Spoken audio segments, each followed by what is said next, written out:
नमस्कार, परिवर्तन news channel में आप सभी का स्वागत है। चैनल से जुड़ने के लिए लाइक, सब्सक्राइब, कमेंट एवं शेयर कर पी अपडेट में डॉक्टर अरुण कुमार ने वैक्सीन यानी टीकाकरण ही कोरोना मरीजों की संख्या को रोक सकती है, लेकिन वैक्सीन की किल्लत ही सबसे बड़ा बाधा के रूप में प्रकट होती नजर आ रही है। वैक्सीन की कमी कई राज्य सरकारों ने केंद्र के सामने रखी है। केंद्र इस कमी को कब तक दूर कर पाएगी, यह वक्त का इंतजार है। वैक्सीन लगवाना ही कोरोना को रोकने का विकल्प है। कहीं कच्चे माल के इंतजार में कंपनी है जो इस विकल्प को रोकने में सहायक है।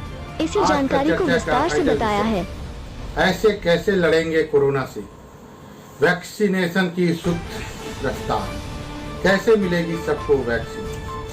देश में कोरोना की दूसरी लहर से कोहराम मचा हुआ है। हर दिन हजारों लोग असमय काल कलवित हो रहे हैं। देश के कई राज्यों में ऑक्सीजन की कमी बनी हुई है। ऐसे में बड़ा सवाल यह है कि इससे कैसे निपटा जाए। तो इसका जो सबसे सटीक जवाब फिलहाल नजर आता है वो है सभी को जल्द से जल्द वैक्सीनेशन। लेकिन वर्तमान हालत को देखते हुए देश में टीकाकरण की प्रगति संतोषजनक नहीं है। कई राज्यों में वैक्सीन की कमी है। कोरोना को रोकने के लिए वैक्सीनेशन है सबसे बड़ा हथियार, लेकिन वैक्सीन की किल्लत बड़ी चुनौती बन गई है। ऐसे वक्त में जब देश में कोरोना संकट की दूसरी लहर गंभीर स्थिति पैदा कर रही है, वैक्सीन ही अंतिम कारगर उपाय नजर आता है। ऐसे में बचाव के परंपरागत उपायों के साथ टीकाकरण अभियान को गति देने की जरूरत है, ताकि देश संपूर्ण लॉकडाउन जैसे उपायों से परहेज कर सके। पिछली बार देशव्यापी लॉकडाउन से जहां देश की आर्थिक स्थिति पर प्रतिकूल असर पड़ा था, वहीं एक बड़ी आबादी को शहरों से गांव की ओर विस्थापित होना पड़ा था। बड़े पैमाने पर रोजगार का संकट भी पैदा हुआ। दरअसल टीकाकरण अभियान की विसंगतियों को दूर करके इस अभियान में तेजी लाने की जरूरत है। वैक्सीन आपूर्ति को लेकर गैर भाजपा शासित राज्यों के शिकायतों के बाद आरोप प्रत्यारोपों का सिलसिला भी जारी है। वहीं केंद्रीय स्वास्थ्य मंत्री इस मुद्दे पर राजनीतिक बयानबाजी को अनुचित बताते हैं और कहते हैं कि पर्याप्त मात्रा में वैक्सीन की आपूर्ति की जा रही है। उनका मानना है कि ऐसी बयानबाजी से जहां लोगों का मनोबल प्रभावित होता है, वहीं देश की अंतर्राष्ट्रीय छवि पर प्रतिकूल असर पड़ता है। दरअसल अंतर्राष्ट्रीय अनुबंधों के चलते सीरम इंस्टीट्यूट ऑफ इंडिया को वैक्सीन की सप्लाई में तेजी लाने में दिक्कत आ रही है। उनका कहना है कि अमेरिका और यूरोपीय देशों द्वारा वैक्सीन में इस्तेमाल होने वाले कच्चे माल के निर्यात पर रोक लगाने से उत्पादन प्रभावित हुआ है। फिलहाल अमेरिका ने वैक्सीन निर्माण के लिए कच्चे माल की आपूर्ति सुनिश्चित करने का भरोसा दिलाया है। वहीं अंतर्राष्ट्रीय कोवैक्स कार्यक्रम के तहत वैक्सीन देने के लिए सीरम इंस्टीट्यूट कानूनी रूप से बाध्यकारी है। उसे Global Alliance for Vaccine and Immunization के तहत विकासशील मुल्कों को वैक्सीन देनी ही होगी।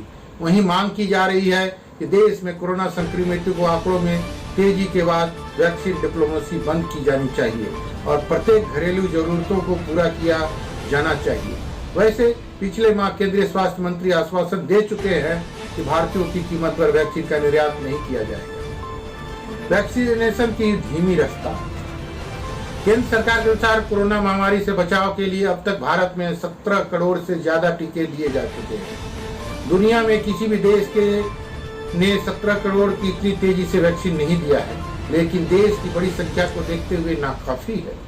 अचरज की बात यह है कि एक तरफ जहां देश कोरोना संक्रमितों की संख्या से रिकॉर्ड बढ़ोतरी हुई है, वहीं पिछले कुछ देशों में वैक्सीन लेने वालों की संख्या घट रही है।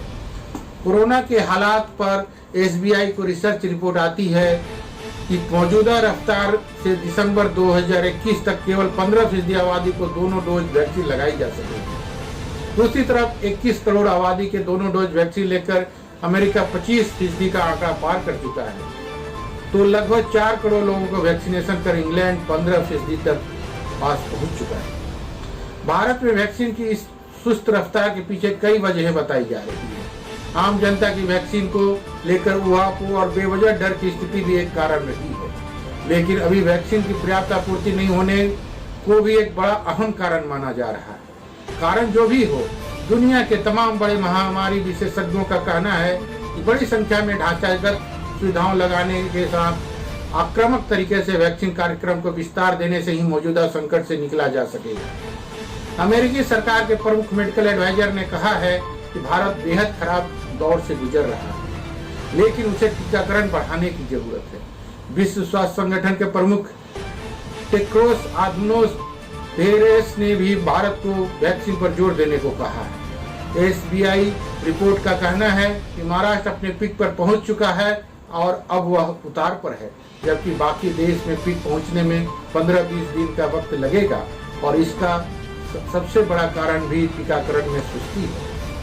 रिपोर्ट ने 1918 के स्पेनिश फ्लू का भी उदाहरण दिया है और बताया है कि बाघ के लहर में ज्यादा मौत होती है, इसलिए टीकाकरण की गति तेज होनी चाहिए।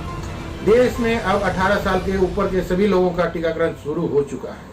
केंद्र सरकार बार बार कह भी रही है कि टीकाकरण अभियान पूरी तेजी से चल रहा है, टीके की कहीं कोई कमी नहीं है, लेकिन सरकार के अपने ही आंकड़े इस बात से मेल नहीं खाते। 18 से 44 साल तक के सभी लोगों के लिए वैक्सीनेशन 1 मई से शुरू हुआ है। इस आयु वर्ग के अभी तक सिर्फ 25 लाख लोगों को वैक्सीनेशन हो पाया है। 18 से 45 साल आयु वर्ग के लिए वैक्सीन का इंतजाम राज्य सरकारों को करना है और राज्य सरकार ये कह रहे हैं कि वैक्सीन की सप्लाई रुक गई है।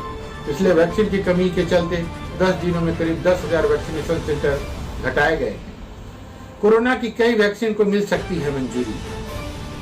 भारत के drug regulator drug controller general of India ने वैक्सीन पर बनी एक्सपर्ट कमेटी की सिफारिशों को मान लिया है, यानी अब मॉडर्ना, फाइजर और जॉनसन एंड जॉनसन की वैक्सीन भी देश में जल्द उपलब्ध हो सकती है।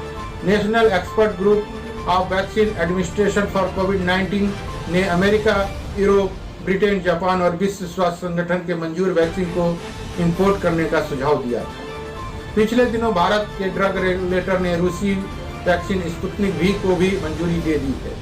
विदेशी वैक्सीन को मंजूरी की राह खुलते ही देश में वैक्सीन डोज की कमी और सबको वैक्सीन लगाने की राह में आ रही अड़चनें दूर करने में मदद मिलेगी। कुल मिलाकर देश में वैक्सीन की कमी दूर करने का सिर्फ एक ही उपाय है, केवल 2 कंपनी से पूरे देश को वैक्सीन देना संभव नहीं। वैक्सीन का फार्मूला अन्य कंपनियों से साझा किया जाए और भारत में अन्य कई कंपनियों को वैक्सीन बनाने की इजाजत दी जाए। धन्यवाद। आपका अपना डॉक्टर अरुण कुमार। ललिता कुमारी गृहिणी एवं समाज सेवी ने मुंह के मास्क हर समय रहने से ऑक्सीजन की कमी पैदा करता है। इस प्रश्न का जवाब जानकारी के द्वारा दिया है। कई लोग मुंह में मास्क ठीक से लगाते नहीं है। हम ठीक, सामने वाला ठीक, सामने वाला ठीक, सभी ठीक तो पूरा समाज ठीक, देश ठीक, क्योंकि हराना है कोरोना को, तभी तो जीतेगा इंडिया कोरोना से। विशेषज्ञ सभी लोगों को शारीरिक और मानसिक दोनों ही तरह की सेहत पर विशेष ध्यान देने पर जोर दे रहे हैं। स्वास्थ्य विशेषज्ञ कहते हैं कि इन विपरीत परिस्थितियों में लोगों को कोविड से जुड़ी जानकारियों के प्रति भी विशेष सावधानी बरतनी चाहिए, क्योंकि सोशल मीडिया पर कई सारी ऐसी खबरें भी फैली हुई है जो आपको भ्रमित कर सकते हैं। इसी तरह के से सोशल मीडिया पर मास्क के इस्तेमाल को लेकर एक दावा किया जा रहा है। आइए इस स्पीच में उस दावे की सच्चाई जानते हैं। क्या है वायरल खबर? सोशल मीडिया पर वायरल एक पोस्ट में कहा जा रहा है कि लंबे समय तक मास्क के उपयोग से शरीर में कार्बन डाइऑक्साइड की अधिकता और ऑक्सीजन की कमी हो जाती है। इंसान को दिन भर में 550 लीटर ऑक्सीजन की जरूरत होती है। मास्क लगाने से यह घटकर 2 से 250 लीटर ही रह जाता है। इसलिए मास्क नहीं लगाना चाहिए। क्या है इसकी सच्चाई? भारत सरकार के प्रेस सूचना ब्यूरो ने ट्वीट के माध्यम से इस वायरल खबर को खंडन करते हुए लोगों को जागरूक किया है। ट्वीट में बताया गया है कि इस तरह का दावा पूरी तरह से झूठी है। कृपया इन पर भरोसा ना करें। कोरोना वायरस के संक्रमण से बचाव के लिए सही तरीके से मास्क जरूर लगाएं। सोशल मीडिया में फैल रही इस तरह की खबरें पर ना ही भरोसा करें और ना ही इसे शेयर करें। मास्क लगाने का सही तरीका क्या है?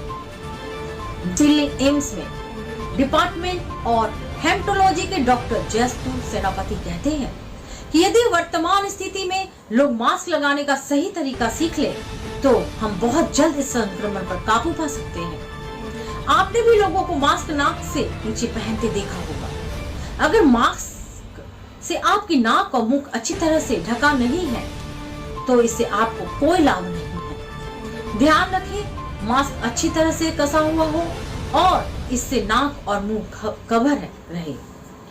Any mask is better than no mask। Doctor जेस्तो कहते हैं, any mask is better than no mask. आप कोई भी मास्क पहने, इस बात का रखें कि इससे नाक और मुंह अच्छी तरह से कवर रहे। N95 मास्क को सबसे बेहतर माना जाता है क्योंकि यह वायरस को फिल्टर करने में ज्यादा प्रभावी है। इसके बाद सर्जिकल मास्क को अच्छा माना जाता है। यदि आपके पास इनमें से कोई उपलब्ध नहीं है तो आप कपड़े से बने 2 मास्क भी पहन सकते हैं। यह स्पीच केंद्र सरकार के प्रेस सूचना ब्यूरो द्वारा किए गए फैक्ट चेक के आधार पर किया गया है। मैं ललिता कुमारी, धन्यवाद।